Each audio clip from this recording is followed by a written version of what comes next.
Hi guys, it's Sean. How you all doing? Long time no see. I know I've not made a video in a long while, but stuff's been going on and now, I feel like I'm ready to jump back in the video making process. So, I'm going to start off easy, just ease myself back in with a Steelbook Collection video. Now, I know I've done this before, but since then, I've got quite a few more Steelbooks. So I'm just going to show you each of these Steelbooks, some of the artwork on them, give a couple of quick thoughts, and I've got that many now. I'm going to break it down into 3 parts, so it's just not like a 20-minute long video. So, let's jump straight into it, guys. And the first one I've got here, this is one of my favourite zombie movies. It took me a long time to get this on Steelbook, but man, I'm glad I did. And that is Return of the Living Dead.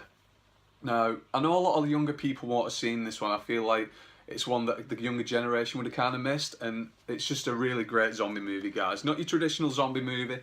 It's quite, it's got a lot of dark humour in there, but a great zombie movie nonetheless. And it's got some really cool artwork. The only gripe I have about this Steelbook is the text on the back. I wish they would have had more artwork there. But on the inside though, we've got the Tar Zombie, we've got Freddy, all the good stuff. And then we also get this little booklet. And that's the Return of the Living Dead production notes. In this book, it's just giving you a bit of brief history about the movie. George Romero and John Russo went their separate ways after the Night of the Living Dead movie. George Romero, as we know, went on to direct Dawn, Day, Land, blah, blah, blah. And John Russo went and directed this. So, great zombie movie, guys. If you haven't seen it, check it out. Now, the next movie I've got here, the first time I watched this, I'll admit I was a tiny bit disappointed at the end, but after a couple of viewings, I loved this movie, and that is 10 Cloverfield Lane. Boom. Now, I know the artwork on this is quite simple, but I think it's really effective. On the front there, we've got John Goodman at the top of the stairs. Well, I suppose is it I don't know. Would you say is it the top or the bottom of the stairs? Anyway, John Goodman there on the stairs, and then on the back we've got Mary Elizabeth Winstead, however you want to say it.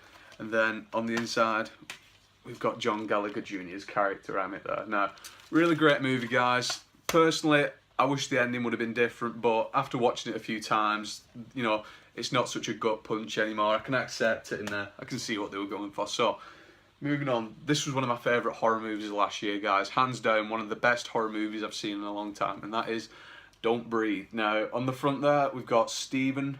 Is it Stephen Lang? Scott Lang? I know one of them's Ant-Man, but I can't remember. Stephen Lang, I'm going to say it's Stephen Lang.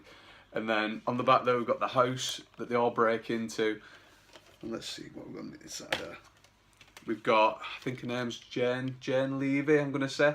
And then we've got Stephen Lang again.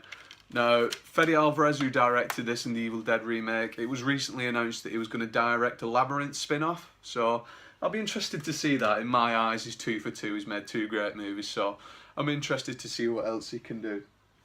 Now, this next one is a bit of a guilty pleasure, guys. Get my words mixed up. I've loved this film ever since I was a kid, and that is Space Jam. Now, I know this is a really great movie, but really enjoyable. It's got some great scenes in there, some great music as well. And yeah, on the back there, got some more of the Toon Squad. On the inside there, we've got Michael with his secret stuff. Just like a really good kids movie. I really love that film. The next one, another favourite from my childhood, and that's Mars Attacks. One of Tim Burton's better films, in my opinion. And when you kind of look at the aliens, I've said this before, it kind of just looks like a row of asses, green ass. And this is another really great film, guys. A lot of really big actors in this. We've got Nicholson, we've got Pierce Brosnan, Danny DeVito, Jack Black. A lot of great movie actors in this. Shit. Yeah, on the inside there, we got the Martians. I remember I used to drive my mum back doing that noise. Yeah, really good film, guys. Check that one out. The next one of the better superhero movies we've had in recent years, and I don't want to say it's a trendsetter, but it's made studios realise that you can do R-rated superhero movies and make a profit, and that is Deadpool. Now, this is a really simple artwork on this, just the Deadpool symbol there. Then on the inside, we've got Deadpool lying in front of the fire. Not much I can say about this film, guys. It's awesome, really funny. Ryan Reynolds, he's Deadpool. Ryan Reynolds is now Deadpool, that's it. And moving on, another really funny movie, and that's Sharknado. Now, I know this film isn't great, but I think, for me, I like watching a film sometimes and just relaxing, just embracing the cheesiness, enjoying it for what it is, and that is what Sharknado is to a T. Oh, on the front there we've got Finn with his shark cutter. Yeah, his shark cutter chainsaw. On the back there we've got the sharks jumping for the helicopter. And on the inside, probably the one of the best scenes in the film where Finn jumps inside the shark and cuts his way out from the inside with the chainsaw. Whew! And oh god, we're here. Speaking of cheesy movies, this one, guys, I'm not going to recommend this film to anyone because these films are pretty terrible, but I love torturing myself. Troll 2, as we've seen, Sharknado. I love my cheesy B movies, and this is Ghoulies 1 and 2. Now, I won't be surprised if anyone hasn't seen Ghoulies at all, but these films are just balls to the wall crazy. They're not the bad. Some of the puppet effects are actually half decent. Oh my god, I didn't know. Woo! Got a poster in there, guys. On the front there, we can see some of the Ghoulies there.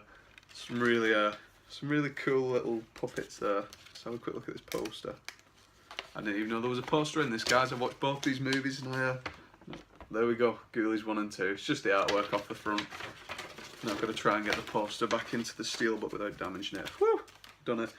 So yeah, Ghoulies 1 and 2 are really cheesy movies, guys. If that's what you like, definitely give them a watch, but I wouldn't recommend them to your average moviegoer. Now, a movie that I would recommend to your average moviegoer is Legend, starring Tom Hardy, and Tom Hardy is the Cray twins. This is a really cool, like, kind of London gangster film where Tom Hardy plays both Crays, Ronnie and Reggie. And it's a really good film, guys. I admit it is drawn out a bit. There's some times where you can feel the length of the movie, but the main draw of this is Tom Hardy's performance. He's great in this. Did really well making these two separate characters. And yeah, if you're into your gangster films, I'd definitely check it out because it's a good film. Yeah, Legend. Right, this, I need to even take the backing of this. Let's see. There we go. Now, this next film, this is another really long film, but it's all about the characters. It's an amazing film, and that is The Hateful Eight. This is probably one of my favourite Tarantino films, and definitely one of my favourite cinema experiences. Me and my friend Will, we went watching this, and if you've not seen it, I won't spoil it, but it involves Sam Jackson talking about someone sucking his dingus. And yeah, it's The Hateful Eight, guys. A really great film. If you've not seen it, definitely go and check it out because it's one of Tarantino's best in my eyes. Yeah, really great soundtrack as well by Ennio Morricone. If I've not said his name right, don't correct me, but yeah, definitely check that one out, guys. The next one we've got here is the SpiderMan Trilogy, the Tobey Maguire trilogy. It's really simple artwork on here, guys. And yeah, it's got all three films in there, even the third one, which it is a guilty pleasure of mine. I know it's not a good film, but I love it. The next one we've got here, I'm trying to fly through these because we're getting towards the 10-minute mark. And I didn't want to make this a 20... Shut up. Next one we've got here is The Revenant. Leonardo DiCaprio finally won his Oscar for this. Being honest, not Oscar-worthy performance in my eyes. I know it was a rough shoot from and all, and he had to eat like raw bison guts or whatever to get the Oscar. But yeah, in my eyes, it's just a visually stunning film. You know, the story's a bit drawn out, but it's a really good film. Great looking steelbook. So yeah, that's The Revenant, starring Tom Hardy and Leo. The next one here, I got this one as a blind buy. I heard great things about it, and I've got to admit I was quite disappointed with this, and that's Sicario. Benicio del Toro, Emily Blunt, Josh Brolin, some really great acts in this, guys, and I don't know what it was about this film, it just didn't really resonate with me, not my tempo. And it's not saying it's a bad film, it just wasn't for me. There you go. In Mexico, Sicario means hitman. I don't think I'll be checking this one out again, guys, and I hear they're making a second one. I'm not really excited, but if you enjoyed this movie, great. Just wasn't for me. Kind of wish I hadn't bought it on Steelbook, but hey ho. The next one we've got here, I own on DVD, Blu-ray, Steelbook, and I've not watched it once, and that is District 9. I don't know why I've not watched it, because I love all Neil Blomkamp's other films. I love Chappie, I love Elysium, and like I said, I've got this on DVD, Blu-ray, Steelbook now. Pardon me. I bought this for like £3 at CEX, that was the main draw for me. And I think the Steelbook is French. Yeah, it's a French Steelbook. It's a simple looking steelbook, but I like the artwork on the front. I don't know when I'm ever going to watch it, but District 9 on Steelbook. And the last one we've got here, this is one of my favourite Star Wars movies, and this is The Force Awakens. I have got the other Star Wars steelbooks, but I'm going to save them for another video. On the front there we got Kylo Ren. On the back there we got Phasma. Pretty wasted in the film if you ask me, but the Last Jedi trailer just dropped and it looks like Phasma's going to be in the next one, so I'm hoping we see a bit more from her character. Whoop. On the inside there we got the Millennium Falcon doing its thing, and yeah, really great movie guys, great reintroduction back into the Star Wars franchise. Let's get the discs back in, don't want to lose them.